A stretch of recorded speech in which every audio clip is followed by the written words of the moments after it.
If you are a frequent listener to the podcast, you know that we have been sponsored by Fuji Sports for quite some time now. Whether you're looking for apparel, equipment, bags, or accessories, Fuji Sports has got it covered. Go to fujisports.com to see the latest selection of everything you need for your jiu-jitsu, judo, or MMA journey. That's fujisports.com. Let me take a minute to tell you about RŌL TV. If you're looking to take your jiu-jitsu to the next level and supplement your BJJ education, then RŌL TV has you covered.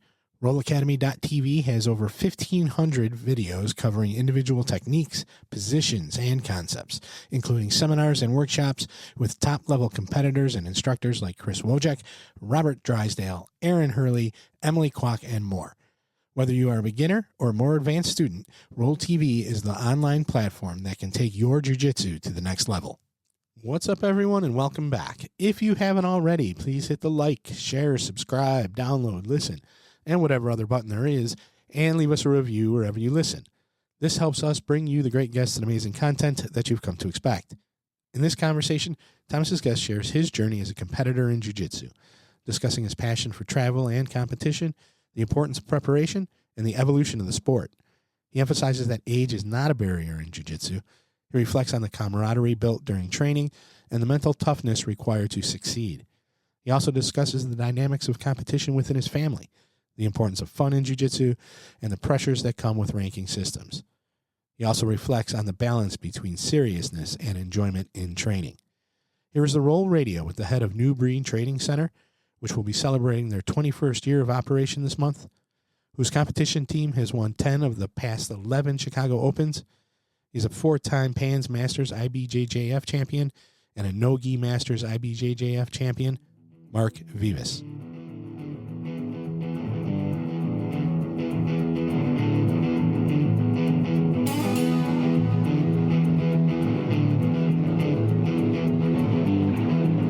Welcome to RŌL Radio.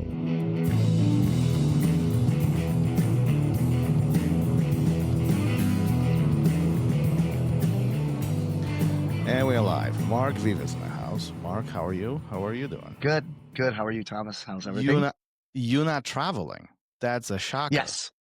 Well, actually, because it's a Thursday, that's why I'm not traveling. I just came back from Jersey over the weekend to go visit my daughter, her first year at Rutgers, and tomorrow I am on the road again, heading off to Madison for a quick 2-day camp at one of our tag team affiliates in Madison, in DeForest specifically at Wade Barden's Stronghold Jiu-Jitsu. And then after that, on Tuesday, Tuesday, I'm actually heading to Ohio to visit another affiliate, and then I have a break for like a week and a half. So if you will, so at the moment, you just caught me on a Thursday. That's all. What? So anybody who follows you on social media, there's I feel like almost famous photo of you walking through O'Hare and all the flags Correct. are hanging. Correct. And I get that's almost like a tradition of the. It's a tradition now. It's a tradition, and I get accused honestly, I do it to troll the people who keep asking me about it because they insist that I keep recycling the same picture over and over again. So I just continue to keep doing it because they just, keep trying to troll, keep insinuating that I'm just basically full of crap. So I'm like, nah. I just constantly do it. And then I usually try to pick music associated with the city that I'm going to. I didn't even catch that. Okay. Yeah, all right. I'll pay attention to that now. Okay. So yeah, I'll just look up something. All right, cool. I usually try to do that. So that way people kind of pick up on, where I'm going and stuff. Where is this passion for travel comes from? I mean, you are literally on the road a lot. Yes. Is that something you enjoy, or is the necessity of the situation that you find yourself in? For me, it's who doesn't love traveling? I absolutely love traveling, but it's for me, it's more so than traveling. I love competing. That's what it is. And for me, it was just as ends to the means. I need to travel in order to go compete. Not like it's maybe not as so much as to like back in the day. Oh my gosh, when jiu-jitsu around the Chicagoland area was like getting started, or when New Breed was getting first started in November of 2004. you had maybe, I think the first NOGA in Chicago was 2005, if I'm not mistaken. I want to say it was May of 2005. But in order to compete in the Chicagoland area, you needed to go to Columbus. You needed to fly out to whether it be Orlando or where Pans was originally located, or you had to fly out to California, or where they moved Pans. It's Carson, California. You had to kind of go and travel to these different, or the Arnolds, of course, the Arnolds in Columbus. You had to go to all these different places in order to actually compete. Now it's like, I get it, as a local or regional competitor, you really can stay in the greater Chicagoland, Milwaukee area and get basically competitions once a month, I would say, for sure. But for me, it's, and I like, everyone's got their own opinions on which are the best organizations and so forth and so on. You've got your ADCC versus IBJJF versus AJP versus and all the local ones, Grappling Games, Grappling Industries, New Breed, Nagas, all those other things, Combat Corner up in Milwaukee, all those different things. And everyone has their preference on which, Fuji as well too. That's a regional one as well too. Everyone has their preference on where they want to compete. I have a preference as well too. My preference is IBJJF. Why? Because historically, and even to this day, for lack of better terms, per capita, they have the best competitors that there are. They really, really are. Also, the cool thing about the IBJJF and competing in the Masters division, specifically Master 4, is how often Brazil Jiu-Jitsu, specifically in the gi, is probably the only sport that they could sit there and go to a tournament and run up and end up fighting like a legend. You can't always, you're not going to go to like a pickup game and play Jordan. Or go one-on-one with Jordan or Magic or whomever and stuff. No, but you can go to World Masters, or you can go to Euros, or you can go to like one of these other tournaments, and you could end up fighting someone who was an innovator in the sport, someone who was a G, if you will. I mean, it's like the only that's a cool thing and a great experience to be able to do. It's interesting that you say it that way, or at least that you phrase it that way, because many actually look up to you as one of the OGs, like especially in Chicagoland area. And you have competed so much especially over the last decade, that, I mean, you've created your name out there. Like you are top 5, at this point consistently, and you've ranked number 1. So like you saying that you can compete with somebody who is OG, it's fascinating to me. Yeah, it's it's a matter of perspective, for lack of better terms. So, like there are individuals that are masters athletes that probably look at me and they say like, okay, that's Mark. That guy's everywhere. Blah blah blah blah blah. Right? And I appreciate it. I really do. And thank you for bringing it up as well too. I do appreciate it. And like, but at the same time, my matter of perspective is there's the Casio Warnicks, there's the Megatons, there's the Pulgas, there's the Adriano Silvas. The first time I ever saw Adriano Silva, and I consider him a friend of mine. He had a fun fact. He gave one of his black belts, gave my brother-in-law his black belt. So there have been multiple times Adriano and I have come very close to competing at World Masters, specifically World Masters. And we always joke around with each other and say, we need to FaceTime my stepbrother, or like my brother-in-law, when we compete, and like when we're in the bullpen, and just straight up flat ask him, who are you cheering for? Like, put him right on the spot. Like put him right on the spot right there. Are you gonna cheer for me? Yeah, like you're not related to me and you're not related to your professor's professor, but who are you pulling for right now? And just like put him on this. We joke around about that all the time. Where do you think that would go? Oh, he'd hang up on us, 100%. And that's the smart move. That's the only move. That's probably the smart move. Stay out of it. That's the only move he's got. Like if he doesn't think of that, he'll probably start like kill the camera. Or, like you don't want to be picking sides on that one. No. Yeah, I get it. And so for me, like I have these opportunities to. There's still like I might be from in a matter of speaking, in a matter of perspective, depending on who you ask, I might be close to the top. But for me, I'm not at the top. There's still other people I'm there looking up towards, just like, okay. Who are you looking I need to try that. Well, For me, like there's Alexander Pimento, Pulga, phenomenal, super cool guy as well too. Have competed with him once. That was a great match and stuff. It's just some matches just don't go your way, and it's always it was razor thin. I made a mistake, and then it just is what it is. Adriano Silva. I'd love to eventually compete with Adriano. And a lot of respect to, and this is not me kind of trying to single out anybody for that matter, but it's I still consider myself a aspiring competitor. I still aspire to find that person who is or can be better than me and compete with them. I don't shy away from that. I think one of the best compliments I ever got was actually from Caprito, from Rodrigo Meadows, Caprito. Mm-hmm. And we competed rather in the open way. In the semifinals, it was like I think there was only 4 people in that bracket.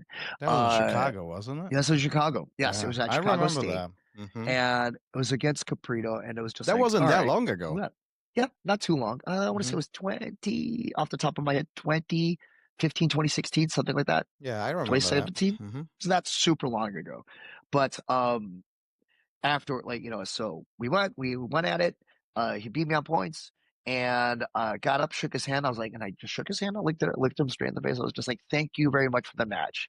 It's not often I have an opportunity to compete with a living legend and a Hall of Famer such as yourself. He gave me a hug. He's like, Mark, let me tell you something. He gave me a hug. He's just like, let me tell you something.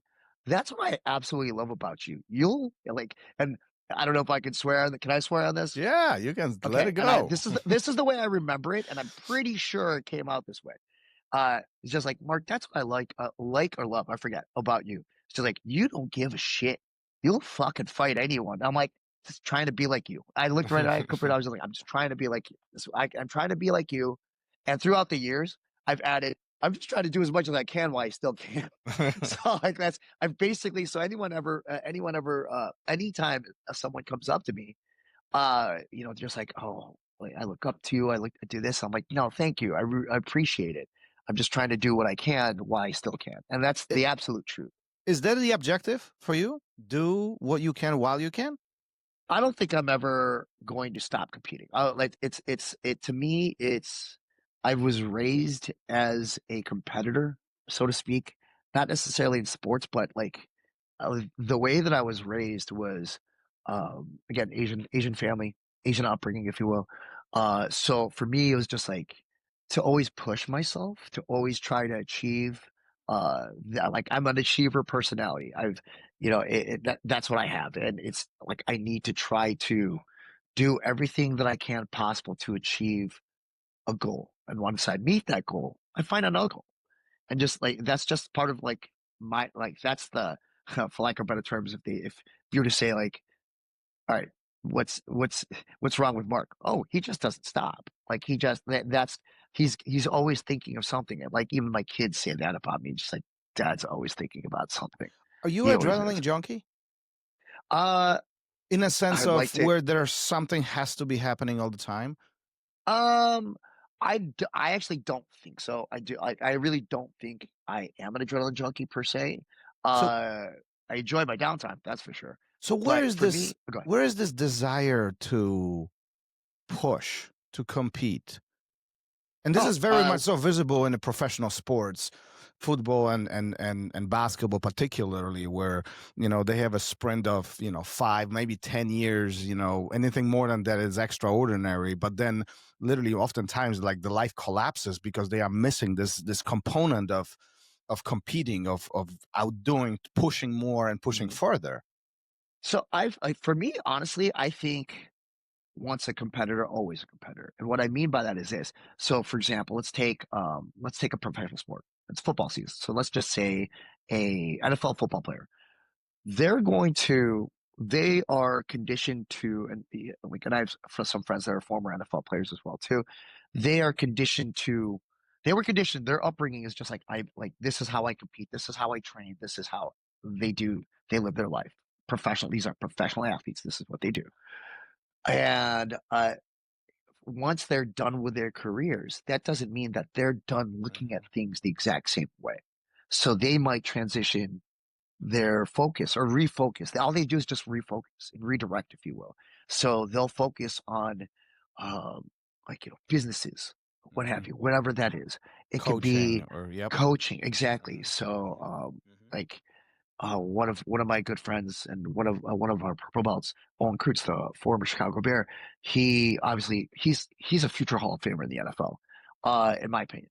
But when he retired, he had to find something else, right? He found jiu-jitsu, he found other things. Now I see him trying to be the best at developing other offensive linemen and other athletes, developing his children, not just as a father, but also as athletes as well too. And I see it. And I've seen him work with, other individuals and so forth and so on. He goes on podcasts, he goes to different camps or seminars and stuff, and he offers up his time and he tries to contribute as much as he can. To him, that's in my opinion, and outside looking in, and he's probably going to tell me off and stuff. but I'll probably be like, no, you're wrong. But I can see that he competes to be the best in that realm as well too. Your form of competition just changes. The field of battle just changes. So for me, to kind of go back to answer your question, what drives me? I really am, for lack of better terms, one of my vices is I'm addicted to the process of competition itself, the preparation, the going in and competing, the going in and it's just actually the adversity / conflict that you face during a match itself too. You get a certain high off that. But I also want to compete and do as much as I can while I still can for my family, for my kids specifically, to show them that they can, if they wanted to do, say, jiu-jitsu or anything for that matter, they can just kind of keep hammering, just keep your eyes up. Let's just basically keep your head down working and just keep plowing forward. You're going to get to wherever you want to go. You absolutely can. I'm not the best out there. I'm not the best athlete. I'm not the smartest jiu-jitsu guy. I'm not, whatever the case may be. But the one thing that I will always tell, that I've always told my students and my teammates is just look, the one thing you absolutely have to positively make sure of is that if you go out there and you compete, win or lose, that you have to be the toughest person that person went up against in some way, shape, or form. Hopefully, every way, shape, or form. But you almost outsmarted that person. You almost took that person to the limit physically.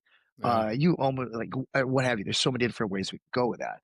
But I like to try to kind of. Carson Gracie Sr. used to say this all the time. If they're gonna win, make sure they remember you. Yes. And that stuck with me for decades at this point, right? He was notorious for that. If you're gonna go out, you're gonna make sure that they remember your name, right? Win or lose, you have to be recognized or remembered, for lack of better terms, as the guy that that they have to watch out for in the future or what have you. So I buy by that. I completely subscribe to that. Yeah. Let's unpack some of these things because I've been writing that while you were talking. But so jiu-jitsu is one of those unique sport activities, whatever hobbies, whatever you want to call it, obviously professionally as well, where age doesn't play as much of component as in other sports. In other words, basketball players, anybody over, I feel 25, 30, you kind of already thinking about retirement versus in jiu-jitsu, I feel like at 30, you're just starting almost, right? And this really can carry on. I mean, look at Megaton, Lord. I mean, I don't know how old he is, but he's freaking there every single time, right? Do you feel like that plays a positive role or positive enforcement on continuing this journey? Absolutely, 100%. There are some people who found jiu-jitsu kind of later in life. One of our first students, he's a black belt now, but he found one of our first students. Actually, I think the first student who ever signed up with us while we were still back in Evanston, back at Ultimate Fitness in 2004. or actually specifically 2005. No, actually 2004. My apologies. Our first student was 40 years old. Was a doctor, is a surgeon at North Shore, and he found jiu-jitsu late in life. Fact of the matter, he just found it late in life, and he obviously got good, and it gave him an avenue to compete. It gave him a way to compete. I really do think that ideally, I'd say what you will, and I get it. Anyone who starts later in life in Brazilian Jiu-Jitsu, their goal might not be to try to compete at the worlds, like the adult worlds, the actual adult worlds, or like at ADCC or what have you. There's not going to be that many people who start that late in life, whatever number that is, right? Who are going to be able to do that. They might aspire to actually make it. Like, for example, I want to say maybe 5-10 years ago, someone asked me, he's like, Mark, why don't you ever compete as an adult at adult worlds? And I'm like, because I know my place and I have other priorities, number one. But don't think that the thought hasn't crossed my mind. Like, this is pre having to qualify and need points in order to like compete at adult worlds and Pans and what have you, right? At the majors. But the thought had crossed my mind before, and I was like, you know what? A realistic goal for me would be to just make the second day. And that's when they started the quarters. That was like, that's when I remember there's this one year at Black Belt Lightweight, there was like, I don't know, like 70 some odd competitors. And you had 3 matches the first day, 3 to maybe 4 matches the first day. And then they started the quarters on the second day. You just went. And when they were still like, they still kind of sort of do that, but obviously like it's more difficult. I believe they just do, actually just the quarters and stuff like that. But one year I want to say that they did like round of 16, and then like you had 16 competitors go, and then you just finish the rest of it. But I think it's just 8 now. But for me, it was just like that. Wouldn't that be cool? As like at that time, just to go out there and go. But don't you think that that's what Pan Am's and even Master Worlds is becoming now? I mean, all of these guys who are in their 30s now, and then I'm not even talking about older than that, but like all of this is kind of pivoting over, right? Oh, well, it's completely blown up. Yeah, and I think that age not being a relevant factor in the competitive aspect of jiu-jitsu, I mean, it absolutely helps. I mean, it absolutely positively helps, because there's all these different individuals. I remember I'm an NFL football fan, so I will make a lot of references to football players and such and everything like that. One of the coolest things I remember was going up to former All-Pro cornerback, University of Texas guy, and he played for the Chargers, Quentin Jammer, quarterback. I saw him in the bullpen as a blue belt at RŌL Masters. I was already a black belt. I saw him there, and I walked up to him, right? And I shook his hand. I said, "Hey, Quentin, good luck. Just want to let you know you were my favorite player in Madden football." I just walked away. He smiled, and I just walked away. I'm like, I don't even want to see. I see his reaction afterwards. The man's about to compete at the blue belt level, but again, that goes back to like being a competitor. He was a NFL pro at the top of his level, and careers ended in the NFL, and he was just like, I found jiu-jitsu. That's what I'm doing. And he went, he competed and such, and I don't know what he's doing now. I'm sure he still might train here and there, but he's not competing anymore. But like, I think it's great. I think that RŌL Masters having 12,500 competitors is amazing. I took my son to Jiu-Jitsu Con for the first time this year, and I kept trying to. It was good I actually took him early. I'm never doing that again. I'm never taking my son that early nuts, to RŌL Masters to Vegas. Yeah, it's too nuts. And I literally sat there and I slipped an air tag like in his fanny pack, and it just like, that's how I'll find you later. And I was just telling him, like, this is a big place. You're gonna get overwhelmed. You need to get out there. You need to experience it. Blah, blah, blah. 58 mats, and I gotta tell you, I'll give props to the IBJJF. That thing ran pretty smooth. Like, well, I think every day was well ahead of time. I think every day, like, they're just training matches. As soon as competitors were ready, they had their time, like, all right, get out here. Let's go. Let's go. Let's go. And that was the smoothest IBJJF tournament that I think I've ever been to on that time. Like, just so happened to be the biggest scale possible. But yeah, it's just grown so much. And I just keep telling all these, our masters athletes specifically, and even ones that I run into, I'll be like, no, you should compete at World Masters. You need to go to con. Like we as jiu-jitsu athletes, like we don't have anything else that can describe what it is. You have, if you're a firearms guy, you have, you have gun, the gun convention, the gun con, I believe. I forget what it's called. In January, I believe it's like January or February. But you have Comic-Con. You have all these other conventions and such. For jiu-jitsu, it's Jiu-Jitsu Con. You have to kind of go. It's phenomenal. Do you think this ever will become too big for its own good? There's a lot of critique about jiu-jitsu is just growing so fast, and we know what the benefits are. We've talked about some of it, but obviously bigger sport, more attention, more people doing it. But do you think ever it will get too big? So it's some may say it's already too big, to be honest with you. That's why I'm asking. And in my opinion, there's always going to be a danger of that, and especially nowadays with the way our culture is with social media, and it's so easy, influencers and everything else too, right? It's so easy to just kind of blow things out of proportion.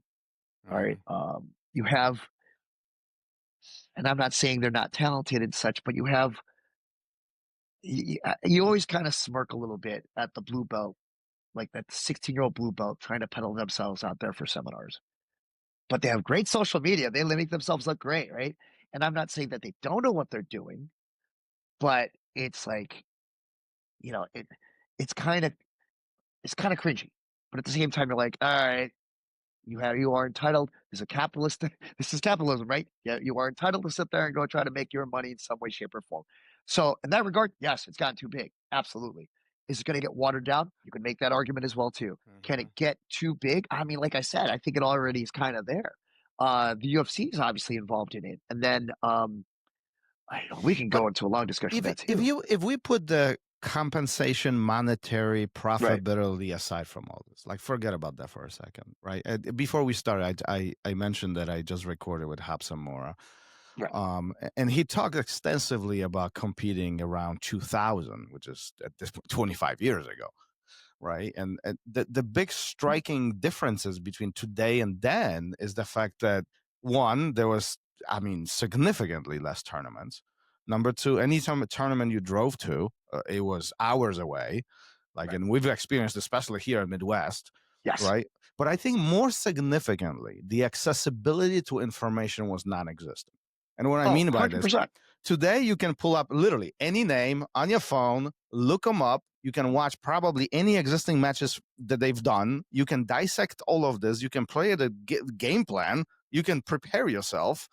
And I'm not even talking about learning things, right? Right. So none of that existed 25 years ago. None of it, zero. The game was very different from that perspective.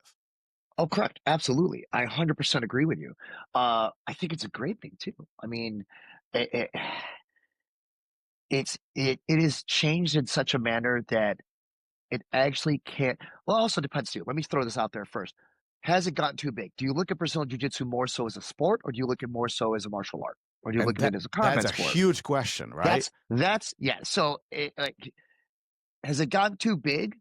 If you look at it as a martial art, absolutely, it has, and it is watered down has it watered down the martial art? Absolutely. If you want to go back to it, has it think about let's think again, like the origins of jiu-jitsu. It was a form of combat, of open hand combat for a samurai. Once you lost your weapon, someone's going to kill you. You got to do something, right? You have to defend yourself. So if you are a purist looking at it in that regard, 100% it has been watered down. Right. If you look at it as a sport, sports evolve. They have to evolve. So has it gotten big? Yes. Has it gotten too big? Not necessarily, because you have to look at it from a cultural standpoint in terms of how it's changed. Look at how it's look at the tournaments, look at the way things look at the tournaments themselves and the way the matches are going and such. I'll never forget, one of the greatest highlights was the 10-a highlight that's still on YouTube. You can look it up. Yeah. And you have, you have, that song in my head. Gosh, I'm trying to sit there and remember the song in my head. It just like is going over and over and over again. You see 10-a just attacking people with the crowd just going whoop 10-a at the end, just like cheering it. And like, it just, if you're an OG or an oldie like us, right? And if you're not watching that and not getting pumped for that, like but you got to check your pulse. You got to check in and like make sure you're still alive, because that to this day, just thinking about it, it's the Kings of Leon song. And I just like they play the 10-a highlight. They play like I'm actually trying to look it up while you. I like it's phenomenal. It's phenomenal. Just watch it, and at the end, the music just cuts out, and you just hear. I like it. Just even now, it pumps me up. I'm ready to go train it. But like it's that has kind of made that to me is just like. But if you look at just the matches themselves, rather they're just killing each other. They're combating each other. And now it's a sport. Yeah. It is a sport. If you look at Brazilian Jiu-Jitsu, right? It's a combat sport. You're still learning a form of combat that, yes, you can apply certain aspects of that and concepts to actual self-defense as well, too. 100%. I'm not going to grab someone's t-shirt and use it as like a lapel and play squid guard and play squid guard on them. I'm not going to do that if I have to defend myself, right? So it's just a matter of perspective. Like, but you have like, I would rather someone train. I would rather put someone in a self-defense situation that has trained at least sport jiu-jitsu, if you will, and has competed in it, because at least they can kind of like lock in when they need to, when they're called upon to defend themselves. Well, even if you disregard the skill, jiu-jitsu skill per se, knowing what to do and how to do it, just the levels of confidence and reaction points, and knowing the fact that you need to protect yourself, controlling distance, controlling balance, and having base. 100%. I mean, that's really what could be saved alive or be in a lot of trouble in some situations. For me, that's part of what I imply or refer to when I mean locking in. When you actually have to like mentally lock in, I'm like, okay, this is about to go down. These are the things I need to do. I also do find that individuals who practice Brazilian Jiu-Jitsu and even compete Brazilian Jiu-Jitsu as well too, they actually are the ones who aren't getting into bad situations. I just had this conversation literally last week. Like I don't know actually one black belt that like I know established and continues learning who has gotten in a fight. Like I think everybody it happens. It happens every so often, but like those instances are so few and far in between. Yeah, so rare. It's just like they might be called upon in a situation to help de-escalate a situation, or like for example, like Matt Serra and Ryan Hall finding that like those viral videos that you see out there. But like even then, I don't think I can think of any other one off the top of my head like that. But it's funny because sometimes even just like the best elite competitors in grappling just look at situations and just be like, if I get into this altercation, I might not be able to train tomorrow. I'm going home. They sleep. That's it. Priorities in life, right? Yeah, they just training first, then that. You're like, you know what? I don't want to waste my time because I got to go train.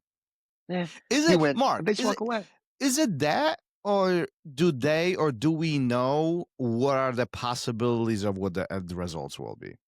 Because end of the day, we've been there many times, and I think anybody who's been on the mat for more than 6 months has a very dangerous skills.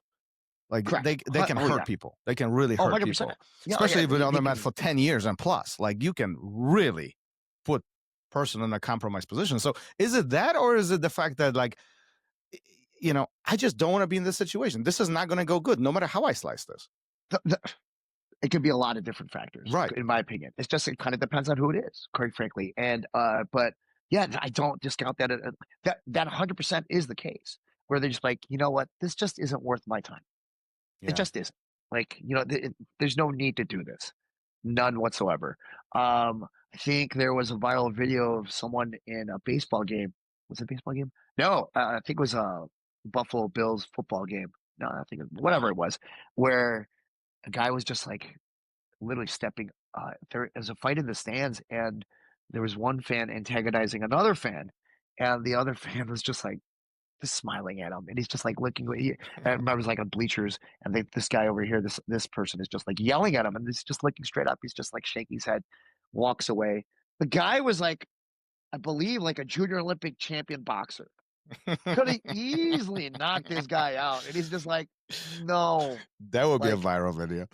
oh, 100%. He's just looking at him like, and that guy, the person who just walked away and decided not to fight was a junior. I'm pretty sure it was a junior national Olympic like boxing champion.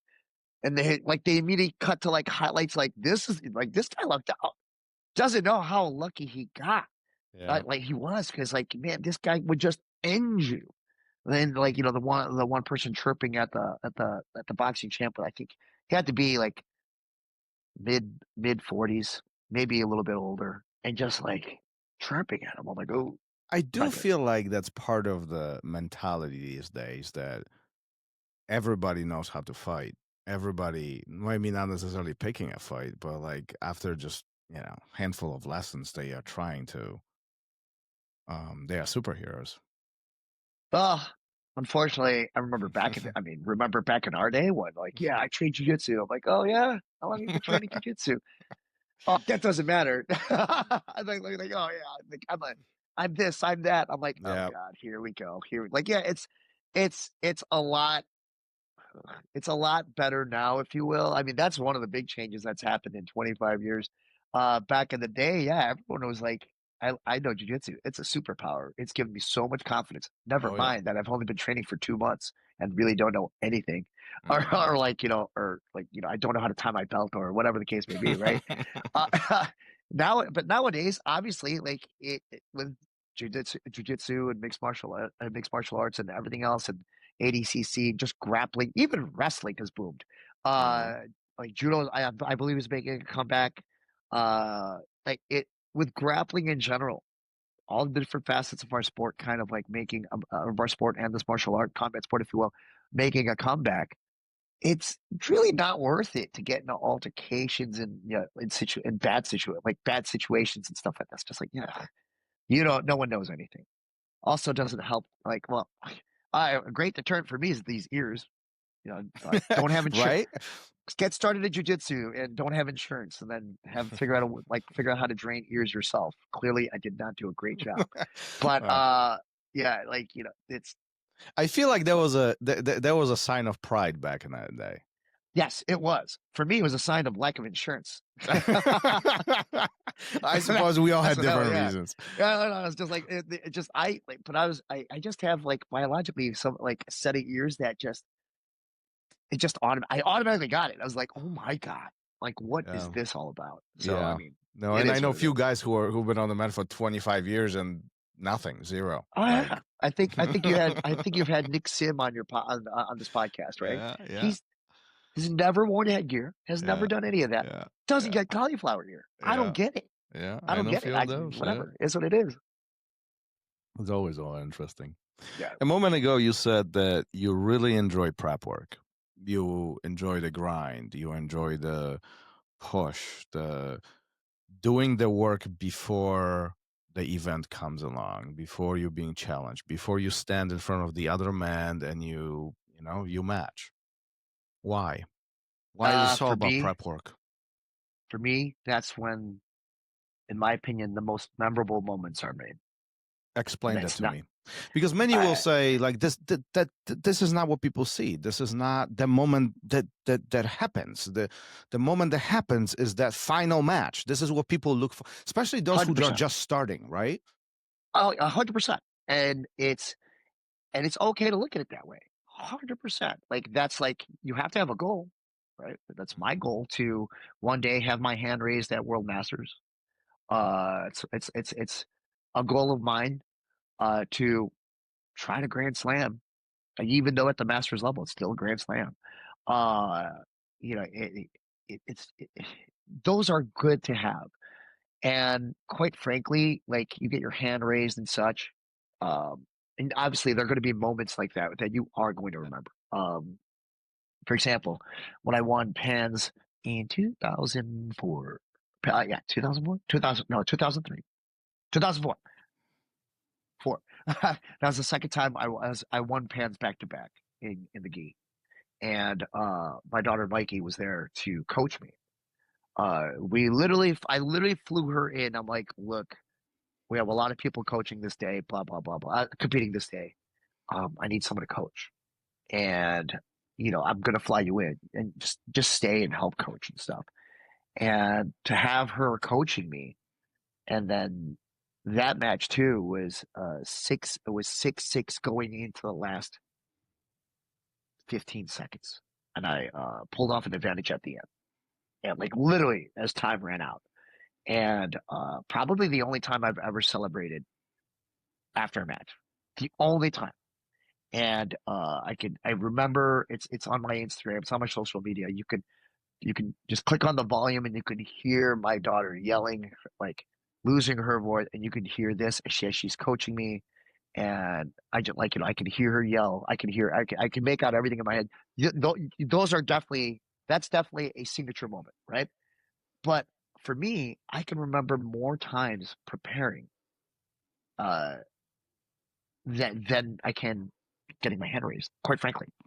To explain, there's gonna be a time that everyone wants to quit, and everyone just like I'm just not worth it. It's just not worth pushing this hard anymore, right? And sometimes it's gonna be by yourself. Like for example, in the weight room, I remember lots of different instances where I'm in a weight room, just like whether it be at New Breed or my friends like private gym, where I'm just trying to sit there and kind of push myself and stuff. I want to go home. I want to cut this workout short. And then you just basically talk yourself into finishing it, right? There's going to be times where you're where you're training and you're prepping for a tournament and you have some insane moments that happen in practice and you're sharing those and you're living those moments out with some of your teammates. I remember a lot of those experiences where afterwards we're just like on the mat, just sweating. But everything you're describing is grind. Everything you're describing is grit. Everything you're describing is hard work, sweat. It sucks. I don't want to be there right now. Why is that so memorable? Why you feed off of that? Other people will quit. Because other people will quit. Other people find excuses to stop and not make it worth their time. So for me, it's just like I remember a lot of times where, oh gosh, and we weren't preparing for anything. But I mean, we were closed during COVID, and some of the best times that I had was like training during COVID. And what it was is we were just preparing for.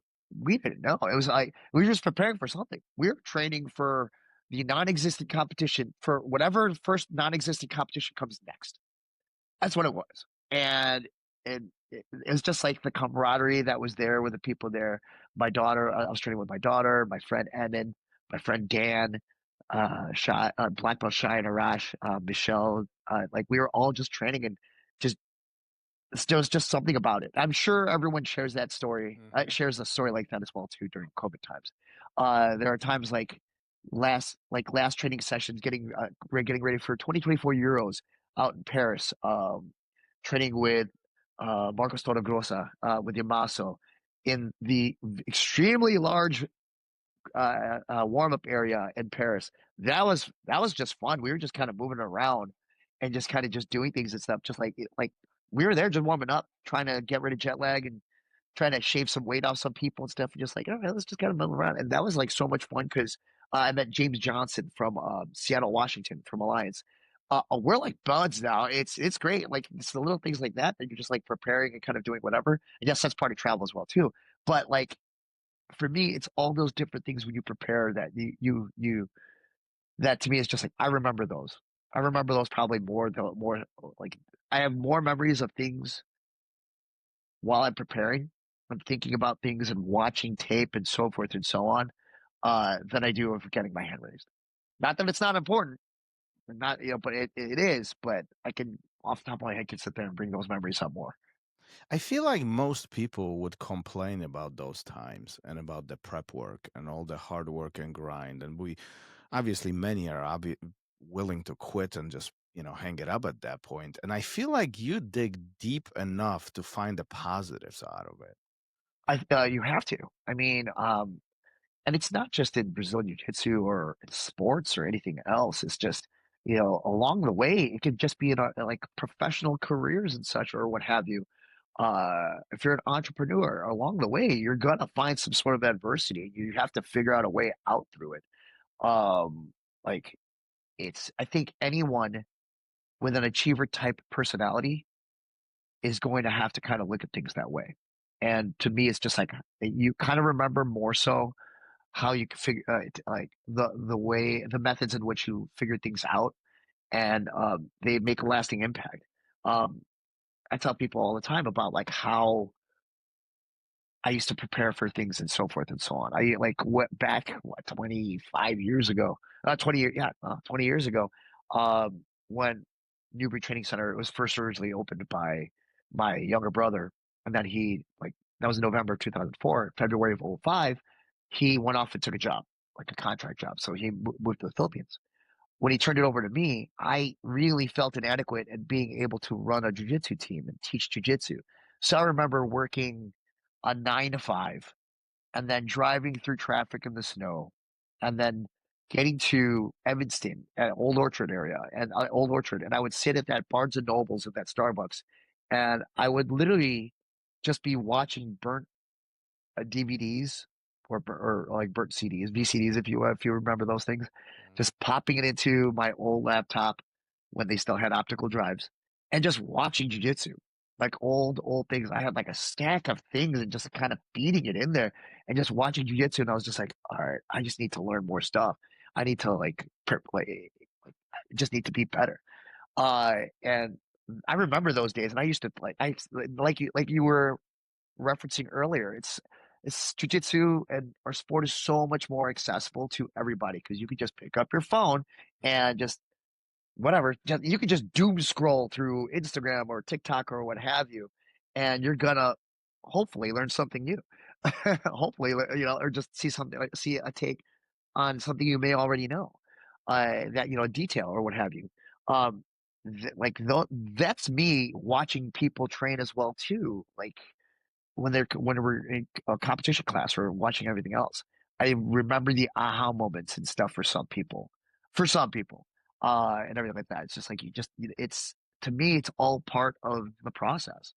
I mean, one of my teammates, Kyle Watson, he goes by this mantra. Is just like, or this. It's not quite a mantra, but it's a statement, if you will, or it's just a bunch of words. For him, he's always trying to improve. He's just like, there's the art of improvement. It's very important to him. And it's that kind of like, for me, it's just like, I'm always looking for that too. I'm always looking to improve in some way, shape, or form. I'm always looking to have those experiences with my teammates, with my daughter, with my family and such, with my son now and stuff.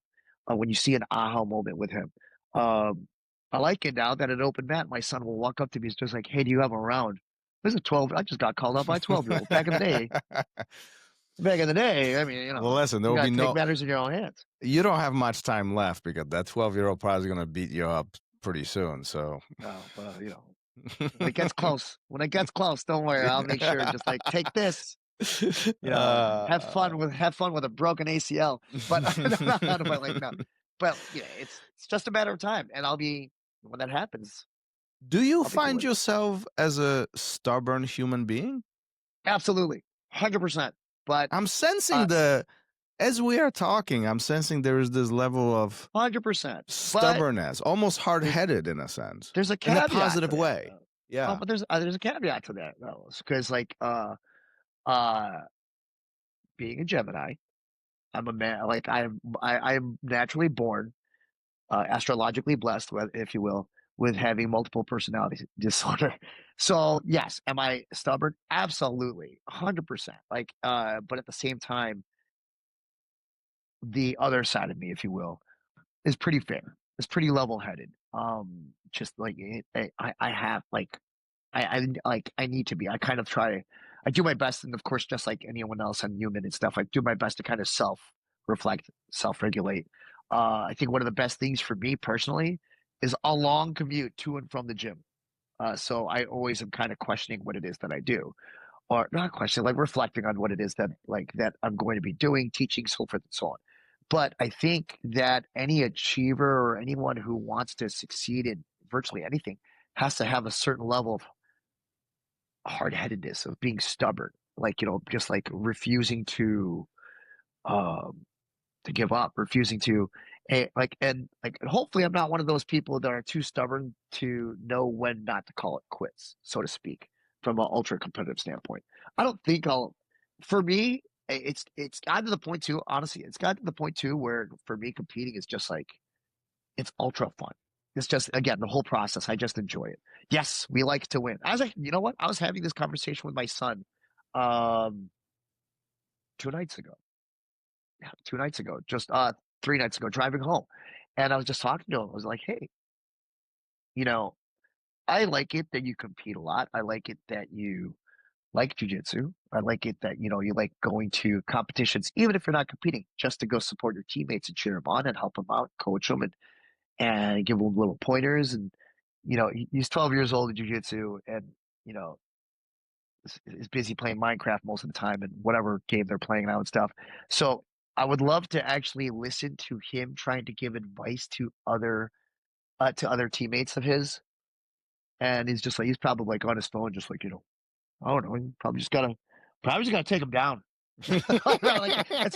That's probably the technical extent of his advice to his friends, at least in my head. Of course, you never know. His game's pretty technical, but he's got that spaz gene right now too. He's 12.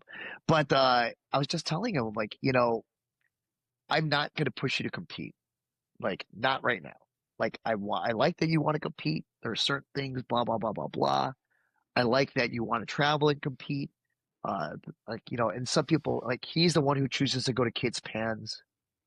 He's the one who chooses the Jiu-Jitsu con. You can go and travel because, like, all right, we want to travel. Like, as long as I'm going, sure, just come on with. Not a big deal.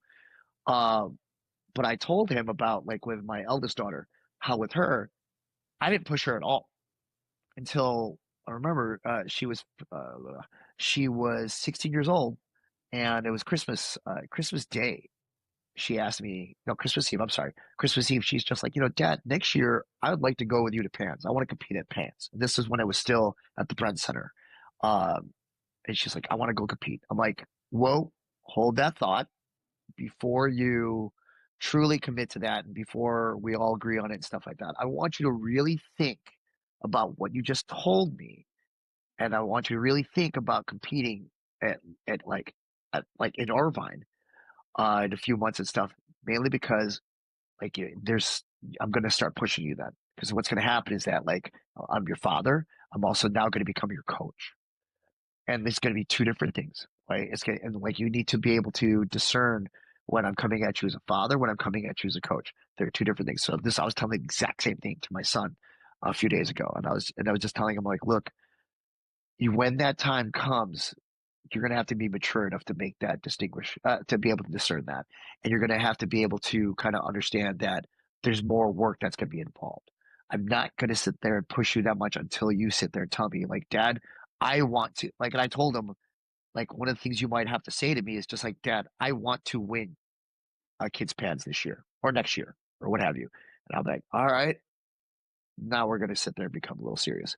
I don't think that's going to happen until basically he maybe more or less the same age as when Mikey when she made that decision. So I still got a couple years on that.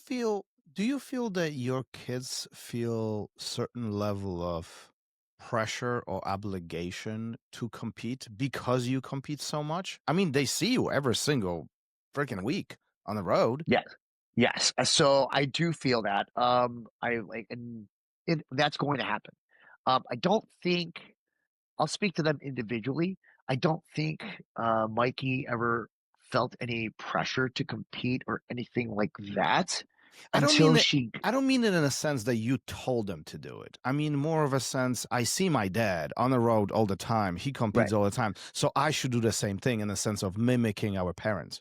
Oh no. I like so for example, I think each one was a little different, to be honest with you. It's like so with Mikey, it was more so um I mean, she just had fun with it. She liked being on the road, she liked traveling and everything like that. When she became a black belt, I told her, I had a conversation with her. And this was when she just got her black belt, and she came out to World Masters. This is in 2003, August of 2003. So we're out there, and I remember walking to the venue, and we're about to walk into the West Gate, and I just told her, I'm like, I think you need to understand something, like, and I'll say this now, and I'm like, I'll say this now. I think this is the first time I've actually ever said this, in, like, on this format, or even in public, to be honest with you. But I sat there and I told Mikey, I'm like, Mikey, I need you to prepare you for something. All right. And you're never going to hear, I look at him like, we're walking, like, you're never going to hear me say this out loud again. But until now, apparently, I was just like, Mikey, congratulations. You are now part of Jiu-Jitsu royalty. Like, because how many fathers at that point in time were able to sit there and give their children black belts who are still competing, competitive and so on and so on. And more so, how many fathers are able to give themselves, give their daughters a black belt at that age as well too? Not that many.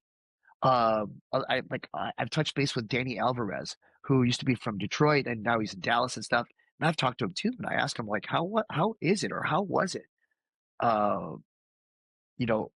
having yourself, who's still a competitive, he's like Master 5 now, I believe. No, still Master 5. I think he's the same age as me. Being a still competitive black belt, not as much as before, but then also having an ultra competitive Daniel Alvarez. She was ultra competitive all through the ranks, even in the little bit of beginning of black belt, if I'm not mistaken, as well too. And so I've asked him for some advice as well. I've had some chats with him as well. And so for Mikey, it's just like, congratulations, you're not part of Jiu-Jitsu royalty and stuff. Our name kind of carries some weight. So I think I was just like, I just want you to have fun. Spend this time as a black belt. You're still a new black belt. Like, she was like 3 weeks off, like, just becoming a black belt. I was like, have fun, compete as much as you want, do weird stuff. I don't care. Do whatever, like, just enjoy it. So I think she may have felt a little pressure with me trying to kind of prepare her to compete at the black belt level. Because I told her, like, everything changes at black belt. Like, when you compete, there's some people who aren't going to you're going to fight some people who aren't going to try to beat you up. They're going to fight some people who just want to win a match against you. That's it. You and I was just like, you said that she felt pressure. Did you feel pressure? For her or for myself? I guess so. Both. Did I feel pressure for her? No. Yeah. Because I know that, like, she needs to make the choice, just like any one of my kids, to, you know what, I want to become a champion. I want to find this. Right now, her priorities are elsewhere in life, and that's fine. Be the best that you can to be in that. That's fine. Not a big deal. With my second daughter, with my 18-year-old, with her, I do feel I kind of pressured her a little bit too much. She looked at her sister. She looked up to Mikey a lot. It was like, that's like her hero. And of course, Mikey was competing a lot during that time as a teenager. Well, throughout, like, basically from 11 to 14, she was competing a lot locally. Different, right? But then my daughter, I always wanted my daughter, my 18-year-old, to compete, Maya, to compete. And she, like, it was funny because she would make deals with me. Just be like, I know she was kind of scared too, maybe a little pressure. She felt pressured. I'm sure she felt pressured by me to compete. And it was funny because she's like, no, I will compete before I turn 10. That's it. I was like, oh, okay. She's like, I promise you that. And I was like, okay. Her birthday's in February. I remember she's 9 years old, and I never expected. I just wanted her to. I was just like, I kind of joked around with her more, kind of to troll her. although I did want her to learn the values I wanted her to compete and be exposed to competition. So, because there's certain values that you could learn in competition. Mhm. So, that's what I was looking for. I'm like, find something to compete in. Jiu-Jitsu, that's in my realm. I can help you, but find something to compete in. But I remember it was, she's 9 years old. It's January 1st. She's like, Dad, there's a tournament on February 14th. So Grappling Industries on February 14th. I'm going to sign up for that one because I promised I would compete before I turned 10. My birthdays. I'm not like, and I'm like, okay. I'm like, are you sure? She's like, yes, I promised. I'm like, all right, I'll sign you up. So I signed her up, and she got obliterated. She went 0-4. But she it was funny because every match she got better and better and better. It's like that's a great memory too. And I remember her first match was I think on her mat, Sam Ferguson, calls Gracie Black Belt, was the ref there. And he's looking at me, and he like during her matches, and I'm like, she's fighting, blah blah blah blah blah. And then I remember she got subbed, I believe, the first 2 matches by an armbar. And Sam came up to me. He was like, Mark, I'm sorry if I stopped that match too early. It just looked like, and I looked at him like, Sam, I am the one parent you do not need to worry about. I don't care. I don't care. I do not it's just fun and games for them right now and stuff. Do I want my kid to win? Sure. Who doesn't, right? But I'm not arguing shit. If you stopped it, you stopped it. My son just competed at Cancer Out, right? And so I saw the video. I was in Vegas for work, and I saw the video, and the ref touches him right when they're out of bounds, right? And he's IBJJF. He's not used to a ref touching him to stop you and stuff like that, right? Because he competes in IBJJF tournaments. They just say, Baru, right? Yeah. So ref grabs him, because they're going whatever. I don't know exactly why the ref grabbed him, but I remember I see him. He's in a kid's close guard, and he looks up like this, all flustered. Then he looks back down, and then the kid throws a triangle up on him, and I was just like, "Oh my god!" And and I'm just I'm laughing at the whole thing. I'm in Vegas, and I'm talking to my son. I'm like, I think the ref screwed you on that one, but whatever. Where you at right now? Eating pizza. I'm like, attaboy. Attaboy. Go get that Little Caesars and stuff like that. The one in Oakland. So attaboy. Whatever. Who cares? But yeah, and then my son right now, I've never and I posted about this on social media. I always get made fun of because usually my write-ups are long as hell. But my son, he's the best. He was a classy winner and a classy loser as well too, for the most part. He's just whatever, right?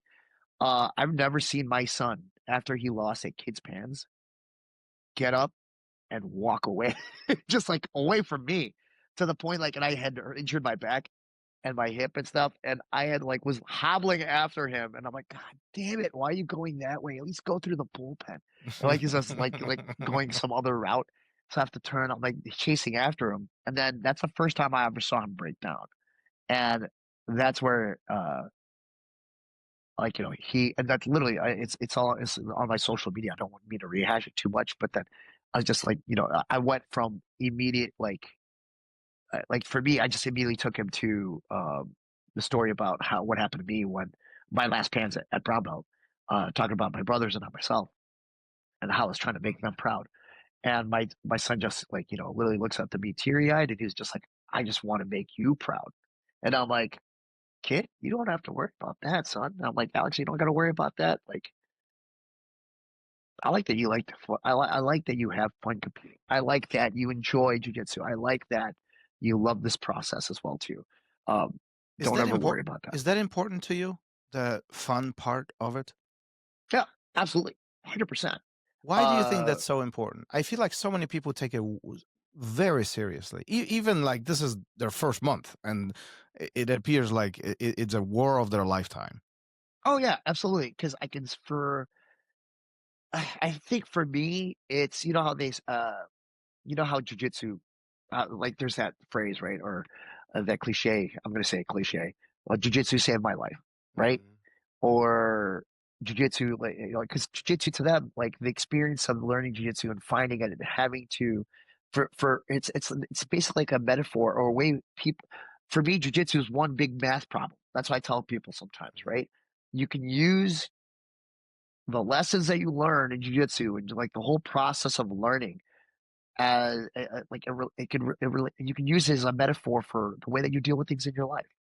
And for some people, it's just like, oh my God, we all have experienced these individuals as black belts and as school owners where they're like, oh my God, I found jujitsu. It literally turned my life around. It gave me like a sense of purpose. Because the actual procedure, if you will, or process of learning jujitsu and kind of going through it, the trial and error, the way that you can try something, throw it at the wall, see if it sticks. And the only penalty that you get is you tap. Hopefully you don't get hurt. Is you tap and you just start all over again. And you probably will get caught, especially as a white belt, or anyone for that matter, get caught by the same thing. And you're like, okay. And you start all over again and over again and over again. And eventually you figure it out and you aren't getting arm barred and close guard. And you aren't getting caught in this, or you aren't getting your guard past him. Oh my God, this person who could pass my guard. Just like it's sad to them, it's like that new thing. So they take it seriously. It's that new thing that kind of just changed everything for them. For me, it was just like, it was the exact same way. I can't miss training. I can't do this. I can't do this because like this training does, it's my therapy. It's this, it's that. It's all those things for me still. But at the same time, like you have to have fun doing it. You have to, like, you have to, if you're not having fun competing, don't do it. If you're not having fun training jiu-jitsu, don't do it. Like, it's supposed to be fun. Do you It's think not that's fun when one you of get hurt. Do you think that's one of the reasons why people quit or depart or fade away? Absolutely. Not having fun?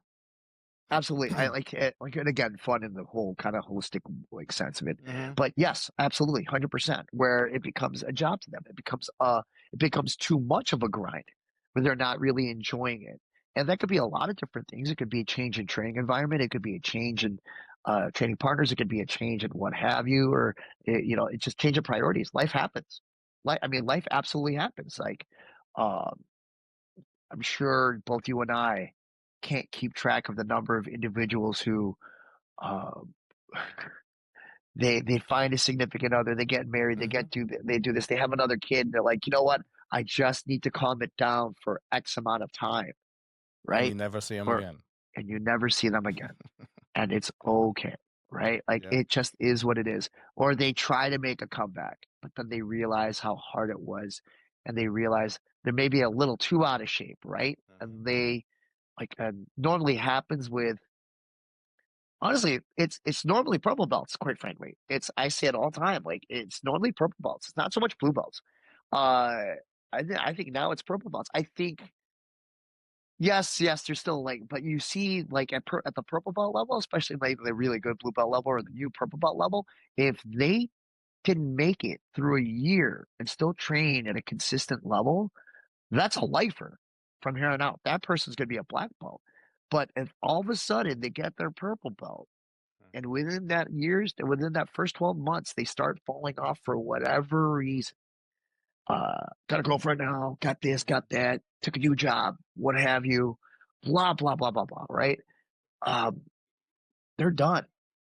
If you're not writing them off, you hope things can change, right? Because I've seen that happen, right?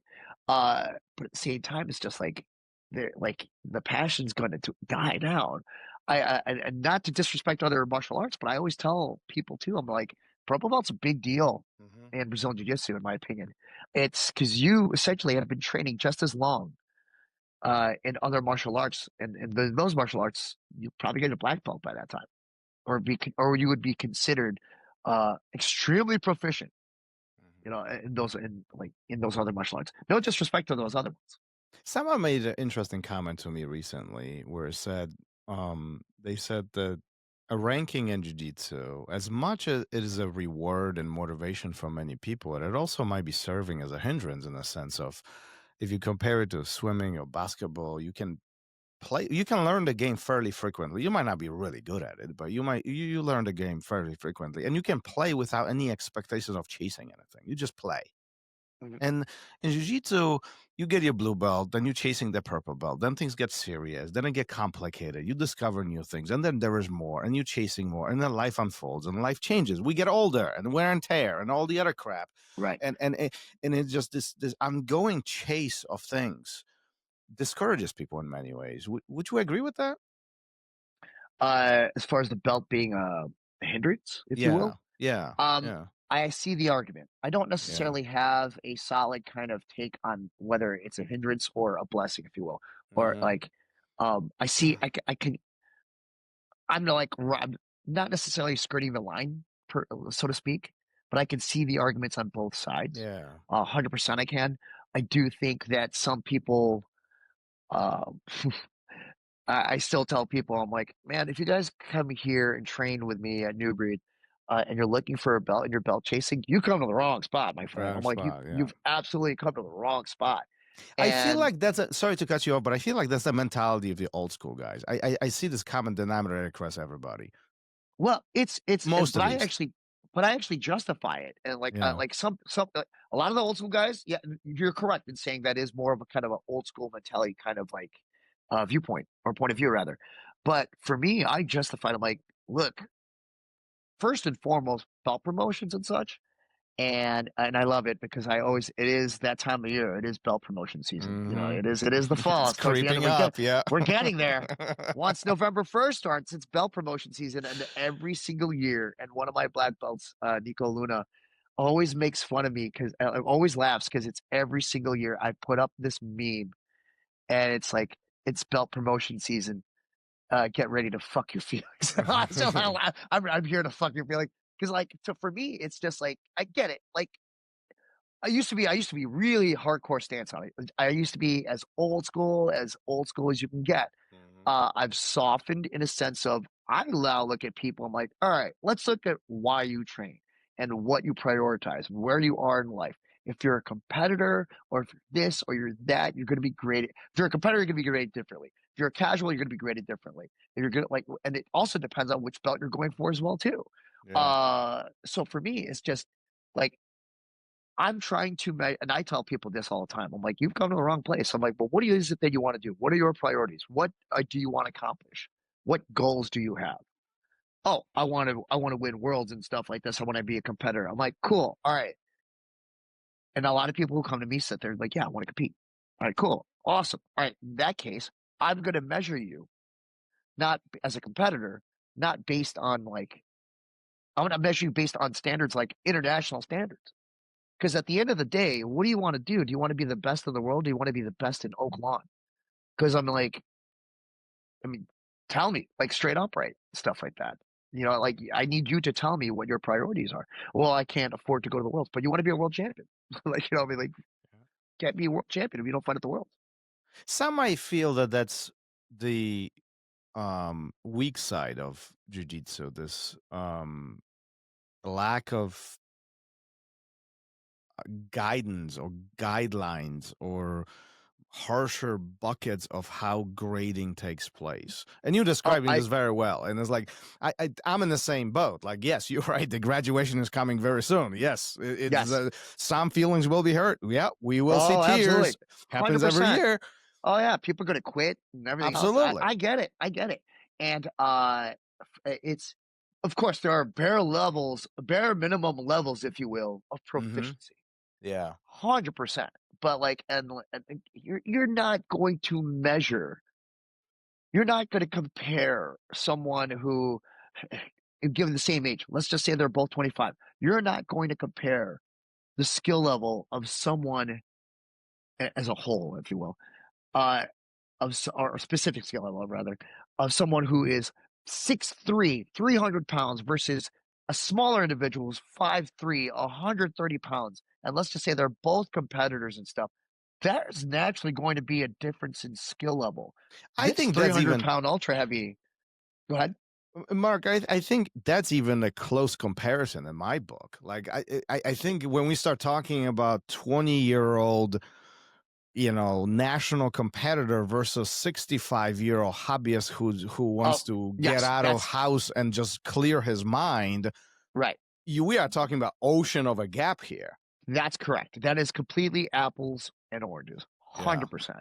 But even if you just want to look at body type alone, that's apples and oranges too. I don't expect this 300-pound ultra heavy to play spider guard. Yeah. Hell no. I don't expect this 135-pound guy to smash exactly in the same manner, to smash pass in exactly the same manner as this 300-pound guy. It's going to be two different things. So you have to kind of like, this is where you started. This is where you're at. This is the progress you've made, and blah blah blah blah. You sit them down and tell them stuff. I also feel like this is where the intelligence of coaching comes in, and being intelligent 100%. Instructor, right? I think that this cannot be cookie cutter because of what you're describing, right? And correct. It can't. As instructors, we have responsibility, right? 100%. It cannot be. Some people say that alone kind of waters it down a little bit, but again, like, you can't fault the individual who found jiu-jitsu at 40 years old and penalize him and be like, I'm going to grade you. You want to compete also at 40 years old compared to the guys that started at 20 years old, right? They can't be graded on the same level. That 40-year-old may not, that 40-year-old family man may not be able to compete at the adult level. 100%. As opposed to a 20-year-old. He just might not be able to. So you have to kind of frame things in a matter of perspective. And again, some people frown on that. And some people say like, oh yeah, what's BS? That's BS. It's BS. I'm like, no, I understand your argument and I respect it. I do, but we're in a different reality. Now, again, if we're looking, but like if you're judging one competitive person versus a competitive school versus another competitive school, right? Look at the people within that age bracket. Or within that particular bracket, not just age, but whatever criteria you want to put in there, that you can compare those. Like, is that difficult for you? To make comparisons between No, I'm talking about more about grading, more about rewarding people a rank that they might be in gray areas. I mean, is that difficult? Do you put a lot of thought into this, or this is more absolutely. of a like, hey, no, this is it. It's very easy for you. Oh, it's put it this way. I know a lot of things. I'm not gonna say I know the most or anything like that, but I don't know everything. That's the reality, right? So when I do belt promotions, I can pull it up on my phone. I have a long list of people that are within the realm, if you will, within the reach that could sit there, that I would at least consider promoting. Again, I'm a Gemini, my multiple personality disorder, right? I could throw a bunch of names on this, and then I'll send it out to all my black belts, all the people at the school. I'm like, what do you think about this? What do you think about that? What do you think about this? Is there anyone I'm missing? And then with the caveat of this, I'm like, if you bring up a name and I say no, I will tell you why I say no. You better be able to argue back against me and say like, well, what about but they did this or did that or whatever, or this is the so forth and so on. And I'm like, okay, then we can have a discussion, right? And I'm like, the way I look at it, it's a straight vote. It's a straight council, for lack of better terms. I just so happen to get an extra vote. That's all it is. So let me ask you this, because I think that there's often untalked about topic in general, the behind the scenes selections and so on, and how this is all being done. Have you ever found yourself in a position where you had to step back? You realized that perhaps you were wrong? Like, no, okay, yeah, they argue right way, and I can't really argue back here. Not at the top, not at no, where they actually, yes, that has happened 100%. I thought you were referring more towards just like where like they've made decisions. I was like, no. Somebody comes to you and say, hey, listen, we should promote so and so to blue or purple belt, and you're like, I don't think so. And then through the conversation, you admitting like, you know what, you're making a good valid that's point. Happened. That 100% has happened. 100%. It doesn't happen often, but it has happened. I would say it happens like, I don't know. It's certainly happened. I can at least count. There's at least certainly been a handful of times that has happened. And for me, the hardest belt to kind of give out, quite frankly, is our black belts. Like, I literally try to talk to as many black belts as I can and be like, it's just like, all right. And so what I do too is, if you're a brown belt training with me, and if you've been a brown belt for at least a year with me, I already have your black belt. I theoretically can give you a black belt at any time. So like I already have it and everything like that. It's just a matter of when. And then every so often, at least twice a year, there are long discussions of like, hey, what are we doing about this person? What are we doing about this person? Blah blah blah blah blah blah blah. And like, and again, we'll all kind of it's almost always a consensus of like this is what we all want to see. It's almost always. Why do you feel that there's so much weight to have consensus on the black belt? Well, why don't you just take things in your own hands and say, no, you know what? This is my place. I do it my way. You know, I can. I absolutely can. So this is my place. Many do. Yeah, exactly. Many do. For me, no. I want everyone to. It's not a comfort level. It's just like we as a team. I've always looked at things as just like, again, I can know a lot of things, but there's no way I can know everything, right? So I've always looked at it. I respect my other black belts, and I respect their opinions, and I want to make sure that we as a team all are moving forward and moving, like our headspace is all in the right space. It's a matter of consistency. It's a matter of like continuity, if you will. I want to make sure that we are all on the same page. You'd be like, no, this guy's one of us. Let's go, well, so to speak. Like he gets his, like we want him to be one of us. There's some like, honestly, more often than not, it's usually everyone's approaching me and be like, we want this person to be the consensus black belt, right? Like we want to, and I'll be like, well, I kind of want to see this a little bit. It's usually me asking for a little bit more, always, right? Do you have high standards? I'd like to say yes, I do, and but the thing is that everyone usually meets them, or but that's the thing though. We're always kind of like looking ahead. For example, we're talking about purple belts who are going to get their purple belts who are talking about brown belts, right? We've talked about purple belts who within the next 6 to 8 months are going to get brown belts, right? And then what we already are kind of forecasting what we want to see from them as a brown belt to get a black belt. We have those discussions. And yeah, I feel like that's pretty natural. I mean, within any organization that takes things seriously. I mean, I don't know. Some people don't have those discussions, but that's the thing though. It's like we have those discussions, and we all kind of want. It's almost like a collective hive mind of like we want to, like say for example, a purple belt gets a brown belt now. Okay, what do they need to do to become a black belt? All right, we need to start steering them towards this path. Do you have conversations with those individuals? I don't mean the instructors, but the individual who is a subject of the conversation, saying, here are the expectations ahead of time. This is what I need you to work on and so on. Or this is more of an old school element of surprise in a sense of don't ask, don't tell. So I'm going to say yes to both. No. So just to cover, because in case they do watch this, right? I'm going to say yes to both. But the reality is this. Do I have those conversations? Yes. Do they know that I'm having these conversations with them? Hell no. Yeah, I know. Yeah, I know. But this is why I'm asking this, right? Because I mean, I'm sure you remember back in the days, like if you ever asked for the promotion, you just got delayed by at least 6 months, if not 12 months. I do that. I do that all the time too. I still say that. I'm just like, wait, are you asking me for a belt right now? Is that what you're doing? Because if you're asking me for a belt, there's a consequence. When you I'll sit you down. I'll be like, here's your belt, but I'm not giving it to you yet. I'm not giving it. Like I'll tell them why too. I am not I will absolutely do that. I have no filter.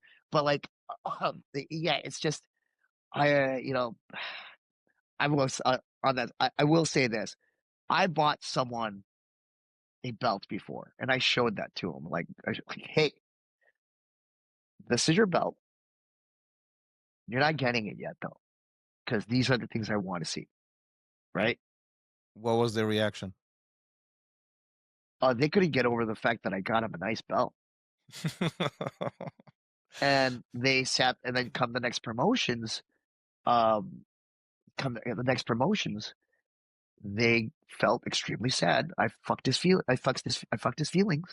and was extremely sad. And then I sat him down afterwards. I was just like, man, like I told you what was going to happen. Like I told you what I wanted to see. Like I actually have like sat people down. And the funny thing is I did it in front of other people. I'm like, this one, just so we're clear, there's witnesses. this is what I wish to see. I like, it just is what it is. And the response I immediately got back was, I thought you were joking. I'm like, which part of this is joking? which part? Like, when I did that, I told you I'm not joking. I need you to understand, I'm not joking. I'm very serious about this. I was very serious about that when I said I was very serious when I said I was being very serious. And so that was like, oh my God, that was literally that's a big lesson, isn't it? I believe that's a huge lesson. So the lesson for that individual, it's a lesson for me too. I'm like, don't show them the belt anymore. Like, just have the conversation, and just kind of go from there.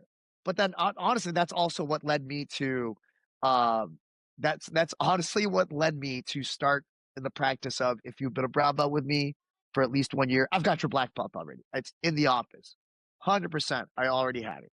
Like, it's in the gym. So that way, like, you just now don't know when you're gonna get it, period. And it is what it is.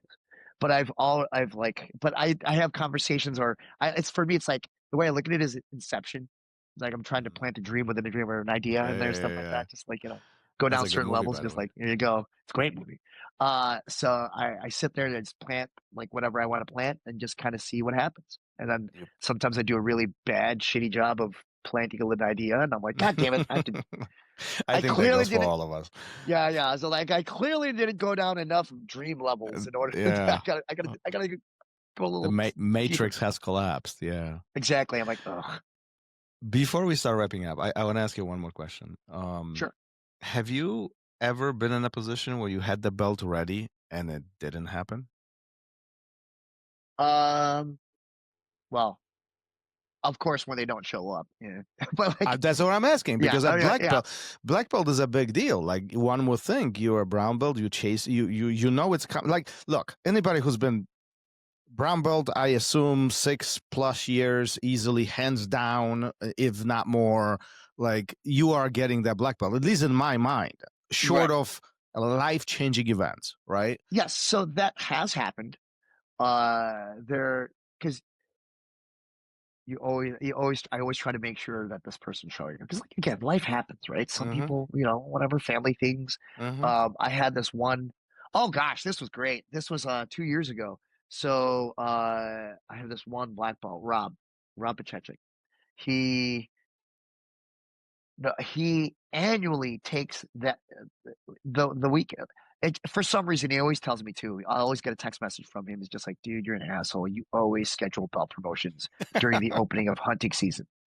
And I'm like, I don't mean to do that. It's just very coincidental. It's always more or less. I always try to get it 2 weekends before Thanksgiving, or like 2 or 3 weekends before Thanksgiving. That's how we do it. I think, it's belt promotion season. And I think that I have notoriously sat there, and since COVID hit the opening of hunting season every weekend, like, notoriously have done it. And I'm not trying to do it on purpose. I don't look at a calendar and see when that is. But he wasn't going to come. So I had to, this was so good. I literally was just like telling, all right, it involved 3 different brown belts. And I would tell, I was like, God, I told two brown belts. I'm like, Joe, Pat, you guys need to convince Rob to go to this thing. And blah, blah, blah, blah, blah. I'm like, we're going to tell a little bit of a white lie. So actually, because Pat was a purple belt at the time, I was giving him his brown belt. And Joe was already a brown belt. And then Rob was a brown belt. He was going to get his black belt. So 2 of the 3 of them were getting promoted. So I had to basically kind of use all of them against each other. And I was like, because they're all best friends. I was like, Rob, you need to come to belt promotions, because Pat's going to get his, Pat's going to get his brown belt, and Joe's going to get his black belt. Don't say anything. Said I go, Joe, you got to get Rob, you got to get Rob and Pat to go. And I was just like, literally all these different text messages the whole time as I'm doing this. And Mikey's looking at me, and Mikey's just like, Dad, you're going to mess up and text the wrong person, the wrong thing. I'm like, do you understand? And I looked at her, I'm like, no, I understand that could happen. And I'm like so ultra focused on my phone. Like, oh my God, don't mess this up. Don't fuck this up. Don't fuck this up. Don't fuck this up. So it all worked out perfectly. And the funny thing too is that Pat had to leave because he was coaching. I know he had to go to his daughter's like game or something like that. So I was like doing speed promotions, like blah, blah. He's talking super fast and doing all this, and I was just like, all right, the second he gets in, we're starting promotions, and and then it literally just was, and we were all laughing about it afterwards. And even when I gave Rob his black belt, I'm like, all right, guys, you guys don't understand how hard it was to get Rob to show up this belt promotion thing. And then I was just like telling the story and how this, and everyone's just laughing. And I do dumb, funny things during belt promotions as well too. But yeah, like it's. I can tell you another story where another black belt, Brian. He was like, I try to get my my underlings, if you will, my moles, to tell me, or to tell me who's not coming, or like try to force them to come, if you will, coerce them to show up for belt promotions. So Brian was scheduled to go, but then he did a last minute switch. He's CPD, so he did a last minute switch or something like happened where he's just like, no, I can't do Saturday. I've got to work now. Blah, blah, blah, blah, blah. It just so happened. Oh, he switched a shift. So he's just like, I get home and I'm just going to go right to bed. That's what it was. And it just so happened I saw him there Friday, right? And there was like a really small class. The class before promotions on a Friday night's always just slow, right? Nobody's there. Yeah. No one's there. So I'm like, I found out literally. I was leaving. I was getting ready to leave. Like, class was still going on. I was getting ready to leave, and Sam runs out and tells me like, "Hey, Schultz just told me he's not going to be here tomorrow." I'm like, "Oh shit! All right, cool." I walk back in the gym, and I'm just like, Brian, you're not gonna be here tomorrow? I was like, nah, I get off shift and I'm just gonna like sleep in, and like I'm just gonna go home and sleep, and da da da da. I did a switch with someone, whatever, right? And I'm like, God damn it, wait right there. And I walk out, and I'm like, if you don't show, how are you gonna get this? And like I just like show it to him, right? And then everyone like, there's only 6 people in the gym. I was like, oh shit, oh blah, blah, blah. And I'm like this, so I belt him right there, right? And then he was just like, wait, you were gonna give this to me tomorrow? I'm like, yeah, in front of everybody. It's just like, all right, look, take it back now. Give it to me in front of everybody. I'm going to, when I get off work, I will come here and just sleep in the parking lot, set an alarm, or just wake me up, and I will drink a fuck ton of coffee and shit like that. And then I will like, let's do this. He's like, I have to show. And I was like, all right, give me that back. And I just took it back. This might be the only case of black belt being given back for whatever reason. Yeah, I like he's just like, no, just give it to me. Like that's like, too but funny. 100% justifiable. Like yeah, and then I've done other things with belt promotions. I had one purple belt where he is as blind as a bat. Like when his glasses are off, he can't. He's like this all the time, like that. To the point at NoGi Worlds one time. So, and he's funny too because he's usually my daytime uke. So we call him Helen Keller because he can't see anything. And sometimes when you like explain, you'll prompt him. I'm like, okay, so when they're knee cutting, they typically will do this to stop your knee cut, and they'll frame, and you look down. I need you to frame like that. I was like, I need you to frame. And he's like, oh. Like he just says like, oh, like it's like I still like you're prompting him like you're like frame, right? Like that happens to everybody, right? So, use the blue belt. The very next day, I was like, all right, this is what I'm gonna do. I'm like, Maddie, not his name, Matt De La Vega. So Maddie, I'm like, I took out a bag of sweet chili Doritos. The bag is purple. I'm like, and I sat there, and he like, Maddie, do me a favor, take your glasses. This is during belt promotions. This just happened. This was at our 20-year belt promotions. I was like, Maddie, do me a favor, take off your glasses. Can you tell me what color bag this is of Doritos? And he's like, I can't. I'm like, God damn it. I was hoping you would figure this one out. So I was like, get up here. And I was like, that's purple. And I was like, so I literally sat there, give him his purple belt, blah, blah, blah, blah, blah. Right. And then that's too funny. And then I was just like, I gave him his purple belt. And then the best part about it is that like, as I'm tying the purple belt, I give him the bag of Doritos. He just pops over, starts eating. There's pictures of him eating a bag of sweet chili, a purple bag of sweet chili Doritos as I'm talking with purple belt on him, I'm like, all right, you go enjoy those. Like, just have a seat. Sit down and That's enjoy too those and funny. stuff. That's too funny. Listen, as there's a I'm bunch of other listening, ones. as I'm listening to all of this, there is an enormous amount of fun that you appear to have with all of this. Are you thinking that life is too short to take this too seriously? Have to. You have to. It's Brazilian Jiu-Jitsu at the core of it all is I'm teaching, or like I've created an environment where people can practice combat, where they can practice a skill that they can use to, well, defend themselves or what have you. Let's leave that at that, right? And there's so much kind of like seriousness involved in that. There's so much it can be a high stress environment. And in some schools, especially like dare I say, older school, and there's a reason for it, of course, I agree with it. They're very kind of no nonsense. I mean, they're very kind of ultra, dare I say, traditional. And there's a reason for that. And I 100% see that. And I 100% also kind of like see where they're coming from. I don't disagree, because you're teaching someone this skill that can hurt other people, right? There has to be a certain level of discipline, respect, structure, everything else that must be had, so everyone understands what it is that you're going, getting yourself into.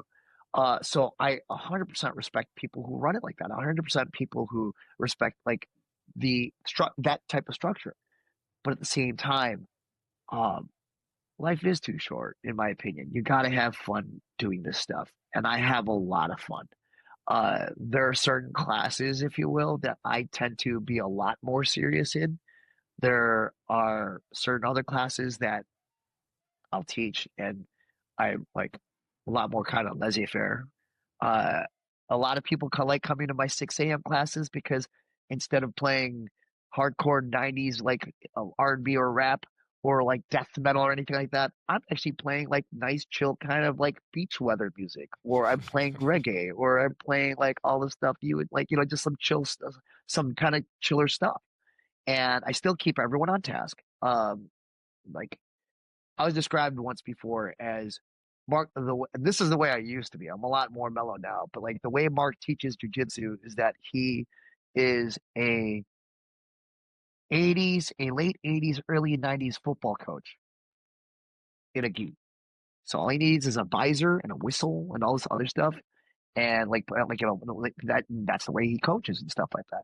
And that's true, but obviously grown a little wiser, so to speak, and you change methodology and procedure and structure. Don't change the substance, but like I change like the structure and way I kind of do things and such. And I understand now, obviously, that there is a need to for people who have different types of training environments, and some people thrive in one thing, and some people thrive in another.